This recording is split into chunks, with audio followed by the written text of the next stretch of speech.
miskin dapat Iya, semua. warga sesepuh desa, tokoh-tokohnya dikumpulin, akhirnya dibagikan rata. Kalau begitu ya, meskipun itu secara konseptual tidak bisa dibenarkan ya, Nggak boleh, Bang Ayu ya. nggak boleh. Tapi itu kayaknya lebih bisa mengademkan masyarakat, Bang Ayu. Yang penting betul-betul diberikan semua kan gitu.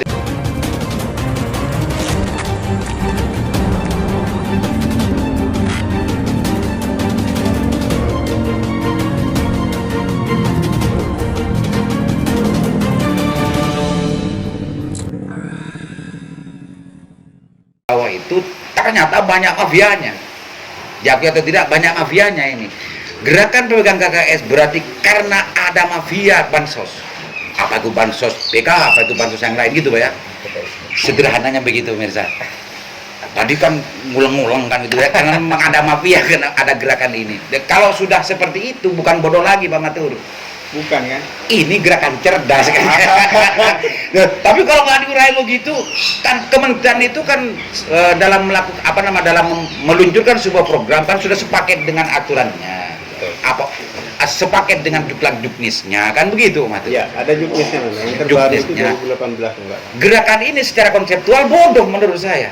Tapi secara faktual secara faktual ini cerdas. Karena menyadari bahwa dalam pelaksanaan bansos ini banyak mafianya Pak Matur. Betul. Lah, Pak Matur sebagai dewan sekarang, dulu kan aktivis.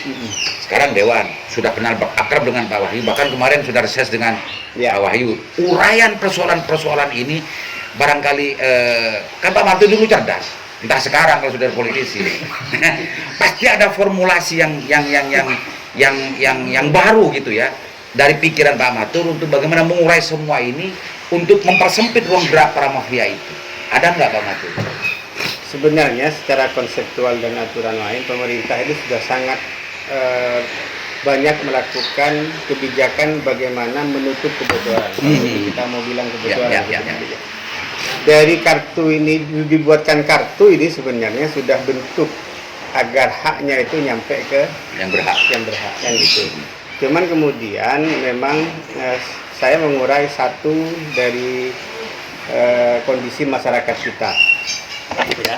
Masyarakat kita yang banyak awam dan rata-rata mereka sekolah SD nggak lulus, katakanlah lulus SD, penerima juga. Nah, kalau di orang-orang tua kita banyak yang nggak lulus SD. Betul. Nah, persoalan kemudian di Madura, khususnya di Bangkalan ini, dilematis yang dihadapi oleh kepala desa tentunya.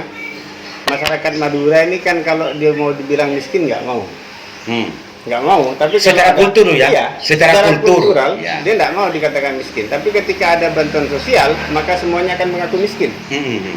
Malah kalau teman-teman ini mau sucing ya, benar-benar idealis menerapkan ini nggak boleh Mama. Nanti kemudian yang timbul persoalan ini, saya kan juga warganya Pak Cirebon, kenapa saya nggak dapat? Ini persoalan ya yang ada di bawah. Nah, regulasi ini kemudian akan bisa berjalan efektif, pembenahan ini berjalan efektif, verbal itu juga berjalan efektif. Memang kata Mas Heru tadi butuh kerjasama pemerintah desa, pendamping, masyarakat sendiri. Tripartit iya ya. dong. Pendamping, Pemerintah sudah sangat memproteksi itu, kebocoran itu dengan kartu sebenarnya. Bahkan kartu ini pakai PIN, kan ada PIN-nya itu. Karena ngambilnya ke ATM sebagian. Nah, persoalan yang muncul, jangan-jangan teman-teman pendamping ini yang penting nyampe kartunya. Urusan setelah saya pulang kartu ini kemudian dikumpulkan oleh oknum dalam rangka mempermudah pencairan, segala macam, mempermudah malaknya, iya, mempermudah segalanya. Iyalah, termasuk yang dengan dalih di lapangan itu, ini kan yang dapat hanya sekian. Ini banyak yang belum dapat, yang benar-benar miskin iya, yang mengaku miskin juga iya, gitu kan. Akhirnya apa? Wis ini mau kita kumpulkan nanti pemerataan. Sebenarnya di beberapa tempat bullshit itu pemerataan. Bullshit di beberapa tempat. Iya. Tapi secara umum nggak ada. Artinya justru langkah pemerataan itu hanya alibi saja untuk mengambil keuntungan. Mengambil keuntungan. Itu misalnya catat itu ya. Ini bukan saya yang bilang ya. Meskipun katanya seolah-olah itu kata-kata yang betul-betul bijaksana untuk pemerataan, keadilan dan macamnya, karena banyak diakui tidak datanya memang banyak orang yang tidak dapat. Iya. Meskipun orang itu betul-betul layak secara posisi dan keberadaan nih Mas Wahyu ya.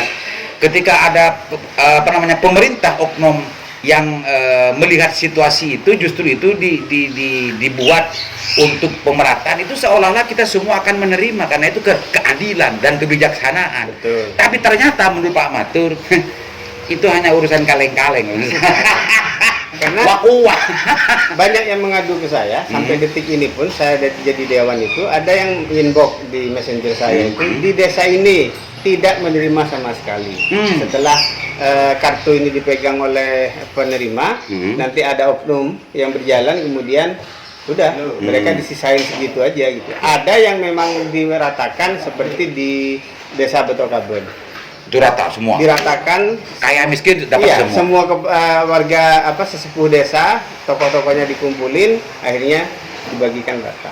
Kalau begitu ya, meskipun itu secara konseptual tidak bisa dibenarkan ya, Tidak boleh, Bang Ayu ya. tidak boleh. Tapi itu kayaknya lebih bisa mengademkan masyarakat, Bang Ayu. Yang penting betul-betul diberikan semua kan, gitu yang penting. Bang Ayu, kan ini sudah pakai perbankan.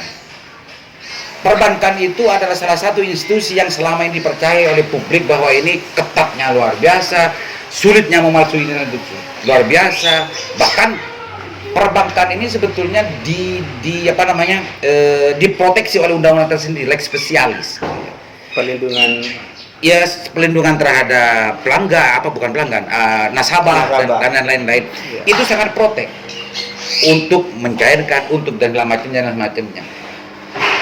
Meminjam istilahnya Bang Matur, salah satu proteksi untuk bagaimana memastikan program ini betul-betul sesuai dengan yang diharapkan, menggandeng pihak perbankan ini kan salah satu bentuk ikhtiarnya. Nah, dalam konteks ini, kenapa kok bisa perbankan kok bisa terjadi cerita-cerita semacam tadi itu? Uang semua itu keluar dari perbankan.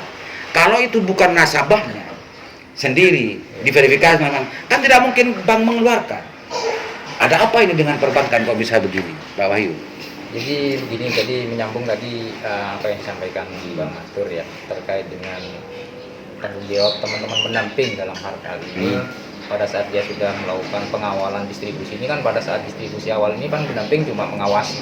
Jadi pihak bank yang langsung mendistribusikan ke KPM. Oh, jadi tanggung jawab ini, mohon maaf biar jelas ya.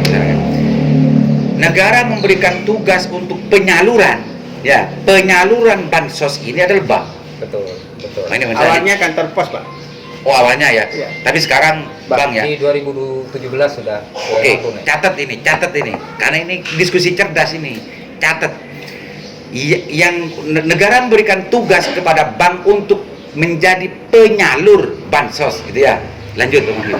Jadi teman-teman pendamping ini kan hanya menjadi mengawasi saja. Jadi mengawasi dan memastikan bahwa orang bersangkutan itu benar-benar penerima, karena memang kan banyak terdapat di lapangan itu nama yang sama, seperti masih ada terjadi. Terkait dengan adanya pasca setelah distribusi oleh bank, ada pihak-pihak tertentu yang mengambil kesempatan. Nah, ini sebenarnya kembali lagi ke tugasnya teman-teman pendamping untuk memberikan pengawasan juga pada saat ada penyaluran bantuannya, karena pada saat penyaluran bantuan ini kan ada rekon namanya kalau di kita itu rekonsiliasi. Jadi setiap tahapnya itu teman-teman harus melaporkan itu apakah KPM itu sudah bertransaksi menyerap bantuannya apa tidak. Terkait dengan itu, kalau memang ada adanya sebuah pemerataan itu pada saat sekarang ini sebenarnya sudah tidak bisa dibenarkan. Masalahnya sekarang ini kan terkait dengan adanya aplikasi CKMG yang orang di TKS itu, kalau memang ada masyarakat miskin yang belum tersentuh bantuan, ya ini momennya masyarakat kepala desa itu bisa mengajukan agar mereka dapat bansos gitu. Jadi tidak lagi dengan bantuan PKH itu untuk dibuatkan merata. Jadi karena pada saat itu terjadi, ini tujuan pemerintah pusat, Kementerian Sosial untuk bisa mensejahterakan masyarakatnya ini tidak akan terwujud karena bantuannya dibagi-bagi gitu kan. Karena tujuan dari PKH, khusus PKH ya, tujuan dari itu memang untuk bagaimana mengangkat kondisi real masyarakat yang sudah masuk dari kriteria, begitu ya. Betul. Gitu, Mirsa. Ya, tapi secara konseptual memang tidak bisa dibenarkan. Cuma ini urusan daripada kan gitu. Daripada ini habis dimakan trilep kan gitu semuanya. Jadi dapat. ya saya informasikan gitu. Jadi di kita ini Sebentar Wahyu. Saya tadi ingin lebih mendalami tentang masalah perbankan ya. Karena tadi itu kita titik berangkatnya ini adalah penyalur itu adalah perbankan.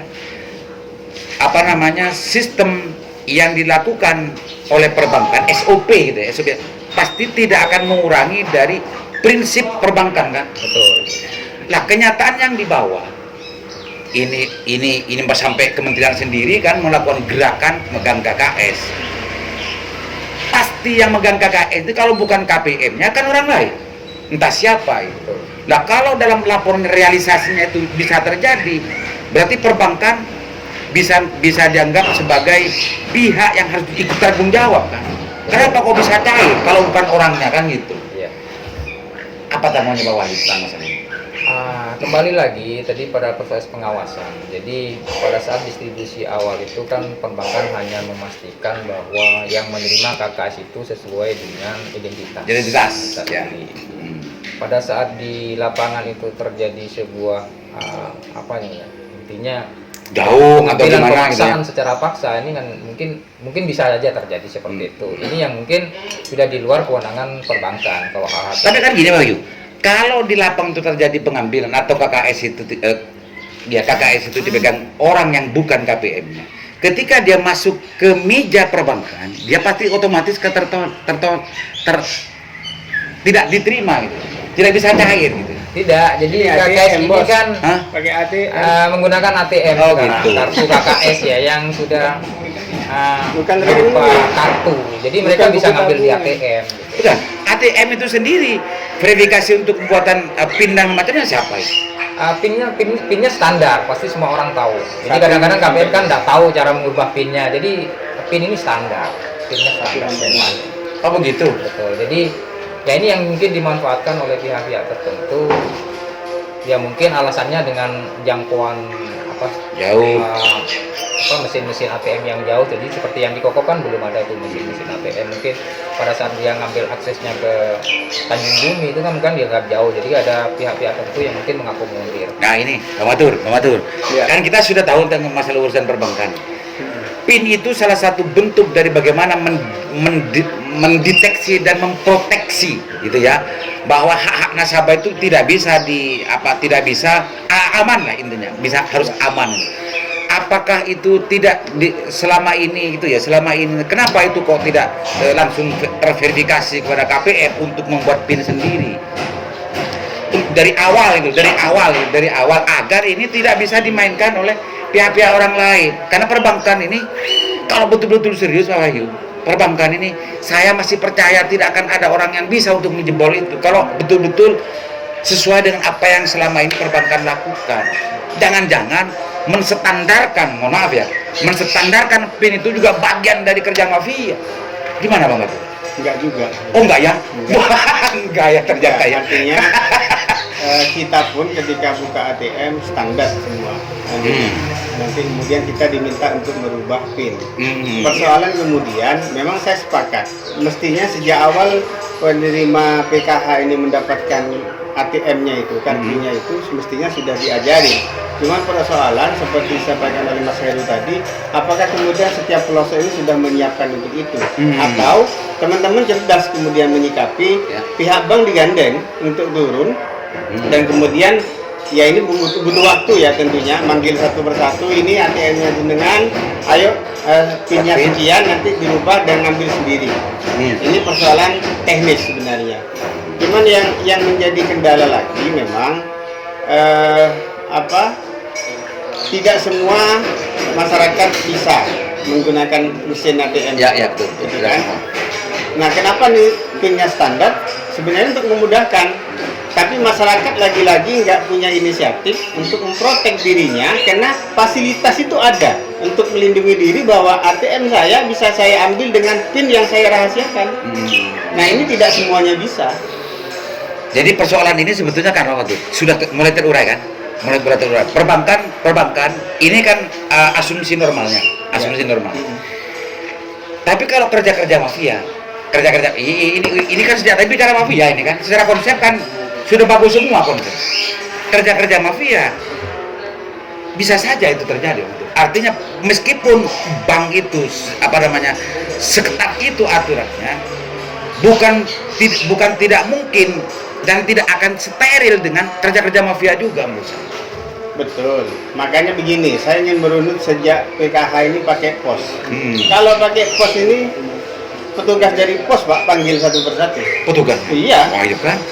Awalnya seperti itu. Itu mafianya. Bukan mafia sebenarnya. Ingin memastikan bahwa ini nyampe. Oh. Nah, ada dulu itu yang saya ketahui bahwa ketika dipanggil ini kemudian ada beberapa data yang memang sengaja disiapkan dari sejak awal ketika mau diverifikasi ini tidak dilakukan tapi tetap memperoleh itu tapi orangnya nggak ada Mama, itu terjadi. Itu ya. Nah, itu yang kemudian dikerjasamakan dengan pihak pos waktu itu yang saya tahu ya di beberapa tempat waktu jadi aktivis dulu. Iya. Ya. Seperti itu yang terjadi.